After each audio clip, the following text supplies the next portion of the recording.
ನಮ್ಮ education complete ಆಗೋದಕ್ಕೆ 16 ವರ್ಷ ಟೈಮ್ ಕೊಟ್ಟಿದ್ದೀವಿ. ಇನ್ನು ನಮ್ಮ ಕೆರಿಯರ್ನ ಬಿಲ್ಡ್ ಮಾಡ್ಕೊಳ್ಳೋದಕ್ಕೆ 2 ವರ್ಷ ಕೊಡೋದಕ್ಕಾಗಲ್ವಾ? ಆ 2 ವರ್ಷದಲ್ಲಿ ನಿಮಗೆ 50% ನೀವು ರೀಚ್ ಆಗಿರ್ತೀರಲ್ವಾ, ಆನಂತರ ಅದೇ ಆ ಒಂದು ಸಕ್ಸಸ್, ಆ 50% ಸಕ್ಸಸ್ಸೇ ನಮ್ಮನ್ನು ಕೈ ಹಿಡ್ಕೊಂಡು ಕರ್ಕೊಂಡು ಹೋಗ್ಬಿಡುತ್ತೆ.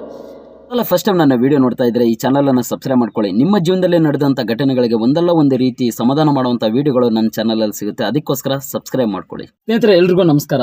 ಸ್ನೇಹಿತರೆ, ನಾವು ಜೀವನದಲ್ಲಿ ಪ್ರತಿಯೊಬ್ಬರ ಜೀವನದಲ್ಲೂ ಏನೋ ಒಂದು ಕನಸನ್ನು ಕಟ್ಕೊಂಡಿರ್ತೀವಿ. ಚಿಕ್ಕ ಕನಸಾಗಿರ್ಬೋದು, ದೊಡ್ಡ ಕನಸಾಗಿರ್ಬೋದು, ಒಂದು ಗುರಿಯನ್ನು ಇಟ್ಕೊಂಡಿರ್ತೀವಿ. ಕೆಲವೊಬ್ಬರು ಆ ಗುರಿಯನ್ನು ಇಟ್ಕೊಂಡಿರ್ತಾರೆ, ಬಟ್ ಅದನ್ನು ರೀಚ್ ಮಾಡಬೇಕು ಅಂತ ನೋಡಿದಾಗ ಕೆಲವರು ಭಯ ಪಡ್ತಾರೆ. ಯಾಕಂದರೆ ಬೇಸಿಕ್ಲಿ ಅದ್ರ ಬಗ್ಗೆ ಇವ್ರಿಗೆ ನಾಲೆಡ್ಜ್ ಇರಲ್ಲ, ಅದು ಏನು ಅಂತ ಗೊತ್ತಿರಲ್ಲ, ಆ ವೇ ಹೇಗಿರುತ್ತೆ ಅನ್ನೋದು ಗೊತ್ತಿರಲ್ಲ. ಅದು ಏನಂತ ಗೊತ್ತಾದಾಗ ನಮ್ಗೆ ಆ ಗುರಿ ನೋಡಿದಾಗ ಭಯ ಹೋಗುತ್ತೆ, ಕಾನ್ಫಿಡೆಂಟ್ ಜಾಸ್ತಿ ಆಗುತ್ತೆ, ಆತ್ಮವಿಶ್ವಾಸ ತುಂಬಿ ಬರುತ್ತೆ.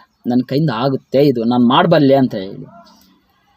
ಹಾಗಾದರೆ ಅಂಥ ಒಂದು ಕಾನ್ಫಿಡೆನ್ಸನ್ನು ಪಡ್ಕೊಳ್ಬೇಕು ಅಂತಂದರೆ ನಾವು ಯಾವ ವಿಚಾರವನ್ನು ನಾವು ಪಡ್ಕೊಳ್ಬೇಕು ಅಂದ್ಕೊಂಡಿದ್ದೀವೋ ಅದ್ರ ಬಗ್ಗೆ ಸ್ಟಡಿ ಮಾಡೋದನ್ನು ಪ್ರಾರಂಭ ಮಾಡಬೇಕು.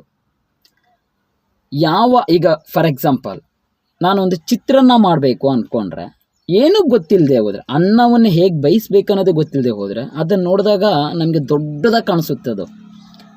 ಬಟ್ ಅದನ್ನು ಹೇಗೆ ಮಾಡಬೇಕು ಅನ್ನೋದು ವಿಚಾರಗಳನ್ನು ಅದನ್ನೆಲ್ಲ ತಿಳ್ಕೊಂಡಾಗ, ಅಡುಗೆ ಮಾಡುವಂಥ ಬೇಕಾದಂಥ ಸಾಮಗ್ರಿಗಳಾಗಿರ್ಬೋದು, ಯಾವ ಟೈಮಲ್ಲಿ ಅದನ್ನು ಬೇಯಿಸಬೇಕು, ಯಾವ ಟೈಮಲ್ಲಿ ನೀರು ಹಾಕಬೇಕು, ಯಾವ ಟೈಮಲ್ಲಿ ಉಪ್ಪು ಹಾಕಬೇಕು, ಎಷ್ಟರ ಮಟ್ಟಿಗೆ ಬೇಯಿಸಬೇಕು ಅನ್ನೋದನ್ನು ಚೆನ್ನಾಗಿ ನಮಗೆ ತಿಳುವಳಿಕೆ ಬಂದಾಗ ಈಸಿಯಾಗಿ ಚಿಟಿಕೆಯಲ್ಲಿ ಮಾಡಿ ಮುಗಿಸ್ತೀವಿ. ಈಗ ಸೈಕಲ್ ಕಲ್ತಿದ್ದಾಗಿರ್ಬೋದು, ಇನ್ನೊಬ್ಬನು ಸೈಕಲ್ ಹೊಡೆದು ನೋಡಿ ನಮಗೆ ತುಂಬ ಆಸೆ ಆಗುತ್ತೆ. ನಾನು ಕಲಿಬೇಕಂತಂದರೆ ಅವನ ಥರ ಹೊಡೆದಕ್ಕೆ ಹೋಗ್ತೀನಿ, ಕೆಳಗೆ ಬೀಳ್ತೀನಿ, ಅಯ್ಯೋ ಕೆಳಗೆ ಬಿದ್ದು ಕಾಲಿಗೆ ಪೆಟ್ಟಾಯಿತು ಅಂತ ಹೇಳಿ ಮಧ್ಯದಲ್ಲಿ ಬಿಟ್ಟರೆ ನಾವು ಕಲಿಯೋಕ್ಕಾಗತ್ತಾ? ಇಲ್ಲ. ಕಲಿಬೇಕು ಅನ್ನೋದು ಮೈಂಡಲ್ಲಿರುತ್ತೆ. ಅದು ಎಷ್ಟು ಪೆಟ್ಟಾದರೂ ಬಿಡಿ, ಅದು ನಮಗೆ ಕೇರ್ಲೆಸ್. ಕಲಿಬೇಕು ಅಂತಂದರೆ 1 ವಾರ 15 ದಿವಸ ಕಷ್ಟಪಟ್ಟರೆ ನಮ್ಗೆ ಅದನ್ನು ಕಲಿತಾಗ ಆಗೋ ಖುಷಿನೇ ಬೇರೆ. ಅಂದರೆ ನಮಗೆ ಪ್ರತಿಯೊಂದು ಫೀಲ್ಡಲ್ಲಿ ಯಾವೊಂದು ವಿಚಾರವನ್ನು, ಗುರಿಯನ್ನು ತಲುಪಬೇಕು ಅಂತ ನಾವು ಅಂದ್ಕೊಂಡಿದ್ದೀವೋ ಅದರ ಬಗ್ಗೆ ನಮಗೆ ನಾಲೆಡ್ಜ್ ಇಲ್ಲದೆ ಹೋದಾಗ ಅದ್ರ ಬಗ್ಗೆ ನಮಗೆ ಭಯ ಬರುತ್ತೆ ಅಷ್ಟೇ. ಈ ಥರ ಭಯ ನಿನಗೆ ಮಾತ್ರ ಅಲ್ಲ, ಭೂಮಿ ಮೇಲೆ ಪ್ರತಿಯೊಬ್ಬ ವ್ಯಕ್ತಿಗೂ ಕೂಡ ಆಗಿರುವಂತಹ ಒಂದು ಎಕ್ಸ್ಪೀರಿಯನ್ಸ್, ಅನುಭವ ಅದು. ನಾನು ಒಬ್ಬನಿಗೆ ಈ ಥರ ಭಯ ಆಗ್ತಾಯಿದೆ, ನನ್ನ ಕೈಯಲ್ಲಿ ಆಗಲ್ಲ ಅಂದ್ಕೊಳ್ಬೇಡಿ. ಪ್ರತಿಯೊಬ್ಬರಿಗೂ ಭಯ ಆಗಿರುತ್ತೆ. ಗೊಂದಲ, ಭಯ ಅಂದರೆ ಏನೋ ಹಾಗೆ ಈಗ ಅಂತಲ್ಲ, ಗೊಂದಲ, ಇದು ಆಗ ಹೀಗ ಅನ್ನೋ ಥರ, ಇದು ನನ್ನ ಕೈಯಿಂದ ಆಗುತ್ತಾ ಅನ್ನೋ ಥರ. ಅದ್ರ ಬಗ್ಗೆ ಸ್ಟಡಿ ಮಾಡಿ. ಒಂದು ಸ್ಪೋರ್ಟ್ಸ್ ಫೀಲ್ಡಲ್ಲಿದ್ದೀರಾ, ಒಂದು ಸಿನಿಮಾ ಫೀಲ್ಡಲ್ಲಿದ್ದೀರಾ, ಒಂದು ಬಿಸ್ನೆಸ್ ಫೀಲ್ಡಲ್ಲಿದ್ದೀರಾ, ಒಂದು ಏನಾದರೂ ಜಾಬ್ ಫೀಲ್ಡಲ್ಲಿದ್ದೀರಾ, ಒಂದು MLM ದೊಡ್ಡ ಉದ್ಯಮಿಯಾಗಿ ಬೆಳಿಬೇಕು ಅಂದ್ಕೊಂಡಿದ್ದೀರಾ, ಒಂದು ಹೋಟೆಲ್ ಬಿಸ್ನೆಸ್ ಮಾಡಬೇಕು ಅಂದ್ಕೊಂಡಿದ್ದೀರಾ, ಒಂದು ಬಟ್ಟೆ ಬಿಸ್ನೆಸ್ ಮಾಡಬೇಕು ಅಂದ್ಕೊಂಡಿದ್ದೀರಾ, ಏನೋ ಒಂದು ನಿಮ್ಮ ಕೆರಿಯರನ್ನ ಬಿಲ್ಡ್ ಮಾಡಬೇಕು ಅಂದ್ಕೊಂಡಿದ್ದೀನಿ. ಆ ಒಂದು ಕೃಷಿದಲ್ಲಿ ನಾನು ಒಳ್ಳೆ ಅಗ್ರಿಕಲ್ಚರಲ್ಲಿ ನಾನು ಅಭಿವೃದ್ಧಿ ಡೆವಲಪ್ಮೆಂಟ್ ಕಾಣಬೇಕು ಅಂದ್ಕೊಂಡಿದ್ದೀರಾ. ಪ್ರತಿಯೊಂದಕ್ಕೂ ಬೇಕಾದಷ್ಟು ಕಲಿಯುವಂಥದ್ದಿದೆ, ಅದನ್ನು ಕಲ್ತ್ಕೊಳ್ಳಿ.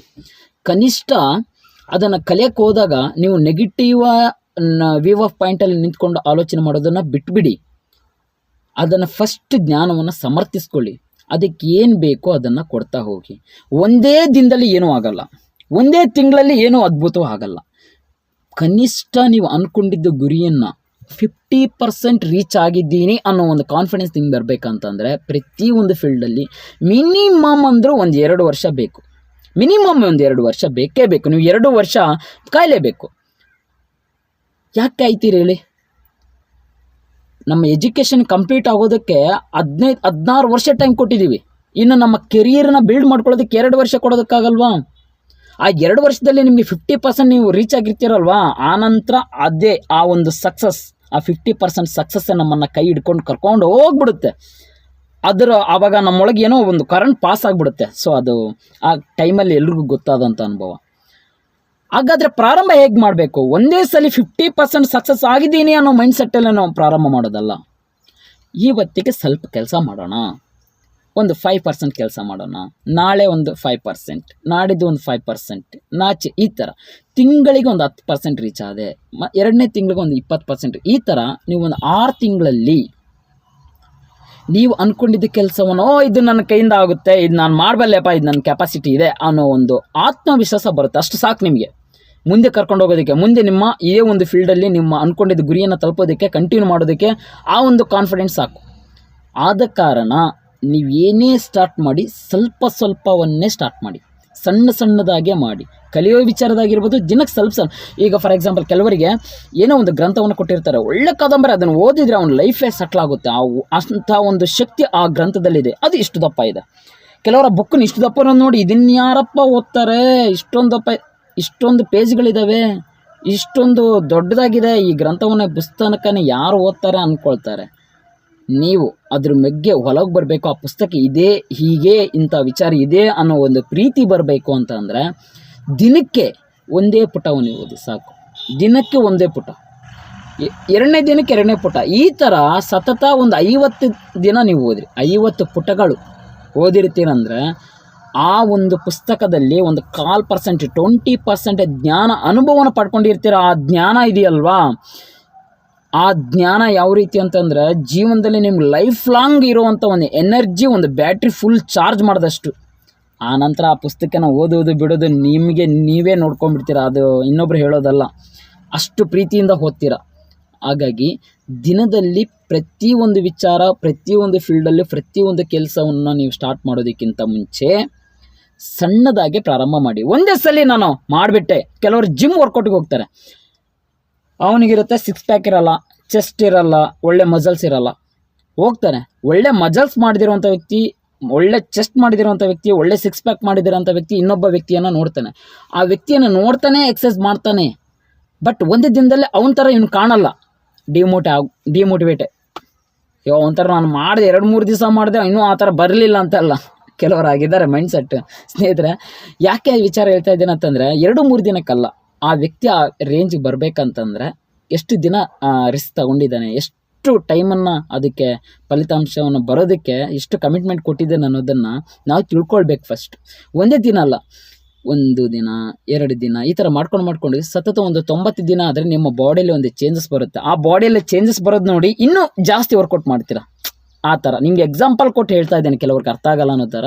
ಇದೇ ಥರ ನನ್ನ ಯೂಟ್ಯೂಬ್ ಚಾನಲ್ ನೀವು ಯಾವುದೇ ವೀಡಿಯೋಗಳು ನೋಡಿ ಆರ್ಗ್ಯಾನಿಕ್ ಆಗಿ ನಮ್ಮ ಹಾಡೋ ಭಾಷೆಯಲ್ಲೇ ಎಕ್ಸಾಂಪಲ್ಗಳನ್ನು ಕೊಟ್ಟು ವೀಡಿಯೋಗಳನ್ನು ಹೇಳಿದ್ದೀನಿ. ಎಷ್ಟೋ ವಿಚಾರಗಳಿಗೆ ಹೆಲ್ಪ್ ಆಗಿರ್ಬೋದು, ಎಷ್ಟೋ ಒಂದು ಬಿಸ್ನೆಸ್ ಫೀಲ್ಡ್ ಆಗಿರ್ಬೋದು, ಎಜುಕೇಷನ್ ಫೀಲ್ಡ್ ಆಗಿರ್ಬೋದು, ಚಿಲ್ಡ್ರನ್ ಮಕ್ಕಳ ವಿಚಾರದಾಗಿರ್ಬೋದು, ಪ್ರತಿಯೊಂದು ವಿಚಾರ ಎಷ್ಟೋ ಚಾನಲ್ಗಳಿದ್ದಾರೆ. ಹಾಗಾಗಿ ದಯವಿಟ್ಟು ಈ ಚಾನಲ್ನ ಸಬ್ಸ್ಕ್ರೈಬ್ ಮಾಡ್ಕೊಳ್ಳಿ. ನಿಮಗೆ ಒಂದಲ್ಲ ಒಂದು ರೀತಿಯಲ್ಲಿ, ಒಂದಲ್ಲ ಒಂದು ಸಂದರ್ಭದಲ್ಲಿ ಹೆಲ್ಪ್ ಆಗುವಂಥ ಕಂಟೆಂಟ್ಗಳು, ವಿಚಾರಗಳು ನಿಮಗಿರ್ಬೋದು. ಉತ್ತರ ಸಿಗದಿರುವಂಥ ಪ್ರಶ್ನೆಗಳಿಗೆ ನಿಮ್ಗೆ ಉತ್ತರ ಸಿಗ್ಬೋದು, ಬೆಂಬಲ ಕೊಡ್ಬೋದು, ಇನ್ಸ್ಪೈರ್ ಆಗ್ಬೋದು, ಸಪೋರ್ಟ್ ಆಗ್ಬೋದು, ಖುಷಿ ಕೊಡ್ಬೋದು, ಉಪಯೋಗವಂತಿಕೆ ಕೊಡುವಂಥ ವಿಚಾರಗಳು ನನ್ನ ಚಾನಲ್ ಇದೆ. ದಯವಿಟ್ಟು ಚಾನಲನ್ನು ಸಬ್ಸ್ಕ್ರೈಬ್ ಮಾಡ್ಕೊಳ್ಳಿ ಮೊದಲನೇದಾಗಿ ಸ್ನೇಹಿತರೆ. ಹಾಗಾಗಿ ಇನ್ನೊಬ್ಬರನ್ನು ನೋಡಿ ಹಾಗೆ ಹೀಗೆ ಅಂತ ಎಲ್ಲರೂ ಕನಸಿರುತ್ತಲ್ವಾ, ಆ ಥರ ನೀವು ನೆಗೆಟಿವ್ ಆಗಿ ತಗೊಳ್ಳದೆ ಪಾಸಿಟಿವ್ ಆಗಿ ತಗೊಳ್ಳಿ. ಪಾಸಿಟಿವ್ ಆಗಿ ತಗೊಳ್ಬೇಕಂತಂದರೆ ಅದ್ರ ಬಗ್ಗೆ ನಮಗೆ ಅನುಭವ ತಿಳ್ಕೊಳ್ಳಿ. ಅನುಭವವನ್ನು ತಿಳ್ಕೊಳ್ಬೇಕಂತಂದರೆ ನಾವು ದಿನದಿಂದ ದಿನ ಅದನ್ನು ಸ್ವಲ್ಪ ಪ್ರಮಾಣದಲ್ಲಿ ಕಲಿತಾ ಹೋಗಿ, ಆ ನಂತರ ಅದನ್ನೇ ಅದೇ ಆ ಒಂದು ಶಕ್ತಿ ಇರುತ್ತೆ, ಆ ಶಕ್ತಿನ ನಮ್ಮ ಕೈಯಲ್ಲಿ ಹಿಡ್ಕೊಂಡು ಕರ್ಕೊಂಡು ಹೋಗ್ಬಿಡುತ್ತೆ. ಇದರಲ್ಲಿ ಹೇಳಿದಂಥ ವಿಚಾರ ನಿಮಗೆ ಇಷ್ಟು ಅನುಭವ ಕೊಟ್ಟಿದೆ ಅಂದ್ಕೊಳ್ತೀನಿ. ಒಂದು 5 ನಿಮಿಷ ನೀವು ರಿಯಲೈಸ್ ಮಾಡ್ಕೊಳ್ಳಿ. ನೀವು ಅಂದ್ಕೊಂಡಿರೋ ಫೀಲ್ಡಿಗೆ ಏನೇನು ಬೇಕಾಗಿತ್ತು, ನಾನು ಏನು ಮಾಡಬೇಕಾಗಿತ್ತು, ನಾನು ಏನು ಮಾಡ್ತಾ ಇದ್ದೀನಿ ಅನ್ನೋದು ನಿಮ್ಗೆ ಏನಾದರೂ ಅನಿಸಿದರೆ ನಿಮ್ಮ ಅನುಭವವನ್ನು ದಯವಿಟ್ಟು ಕಮೆಂಟ್ ಬಾಕ್ಸಲ್ಲಿ ತಿಳಿಸಿ. ಹಾಗೂ ಈ ಚಾನಲನ್ನು ಸಬ್ಸ್ಕ್ರೈಬ್ ಮಾಡ್ಕೊಳ್ಳಿ. ತುಂಬ ಮಾತಾಡೋದಿದೆ ನಾವು ನೀವು ಅಂತ ಹೇಳ್ತಾ ಇವತ್ತಿನ ಈ ವಿಡಿಯೋನ ಇಲ್ಲಿಗೆ ಎಂಡ್ ಮಾಡ್ತಿದ್ದೀನಿ. ಥ್ಯಾಂಕ್ ಯು ಫಾರ್ ವಾಚಿಂಗ್ ಈ ವಿಡಿಯೋ ಫ್ರೆಂಡ್ಸ್.